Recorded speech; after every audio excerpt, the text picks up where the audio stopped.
সুপ্রিয় শিক্ষার্থী, এখন আলোচনা করব চট্টগ্রাম বোর্ড 2019 সালে যে উইদাউট ক্লুটি এসেছিল সেটি নিয়ে। তো কথা না বাড়িয়ে চলো আমরা শুরু করে দেই। Adolescent dash on their dash.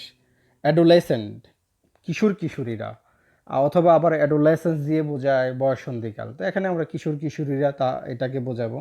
তাহলে অ্যাডোলেসেন্ট ডিপেন্ড, অ্যাডোলেসেন্ট যারা রয়েছে, কিশোর কিশোরীরা রয়েছে, তারা নির্ভর করে থাকে অন দেয়ার ফ্যামিলিজ, তাদের পরিবারের উপরে তারা নির্ভর করে থাকে।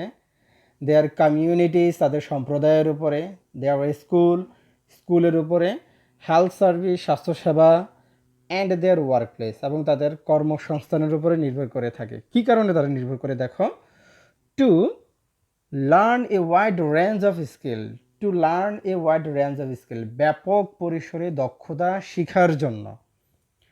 That can dash them, that can help them, যেটা তাদেরকে সাহায্য করে থাকবে, অথবা অ্যাসিস্ট দ্যাম, অ্যাসিস্ট তো সাহায্য, হেল্প তো সাহায্য, যেটা তাদেরকে সাহায্য করে থাকবে। টু কোপ উইথ দ্য ড্যাশ, টু কোপ উইথ দ্য প্রবলেমস, মানে এখানে সমস্যা সামলাতে। এই কোপ তো হচ্ছে সামলানো, দে ফেস, তারা যে সমস্যার মুখোমুখি হয় সেগুলো সামলাতে সাহায্য করবে।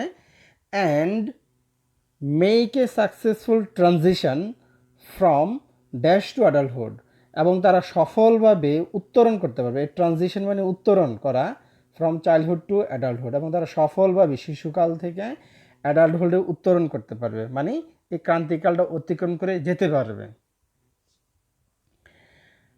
The parents members, the parents পিতামাতা, মেম্বার্স অফ দ্য কমিউনিটি, তাহলে সম্প্রদায়ের সদস্যরা, সার্ভিস প্রোভাইডার্স, সার্ভিস প্রোভাইডার্স সেবা প্রদানকারী যারা আছে তারা, অ্যান্ড ড্যাশ ইনস্টিটিউশনস, এবং সামাজিক প্রতিষ্ঠানসমূহ, মানে এখানে social institutions, have the responsibility, তাদের কি রয়েছে, দায় দায়িত্ব রয়েছে, to both promote adolescent and development, কিশোর কিশোরীদেরকে কী করার জন্য, প্রমোট করার জন্য, তাদেরকে উৎসাহ করার জন্য, অ্যান্ড অ্যাডজাস্টমেন্ট, এবং তাদের বিভিন্ন পরিবেশের সাথে খাপ খেয়ে নেওয়ার জন্য বিভিন্ন সামাজিক প্রতিষ্ঠানগুলোর কি রয়েছে, দায় দায়িত্ব রয়েছে।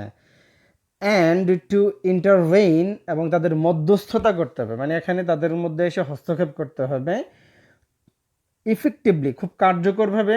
হোয়েন প্রবলেম রাইজেস, যখন তাদের মধ্যে কোনো সমস্যা সৃষ্টি হবে তখন তুমি কি করতে হবে, তাদের মধ্যে ইন্টারভেইন করতে হবে, মানে তাদের সাথে এসে আলোচনার মাধ্যমে বিভিন্ন সমস্যার সমাধান করতে হবে।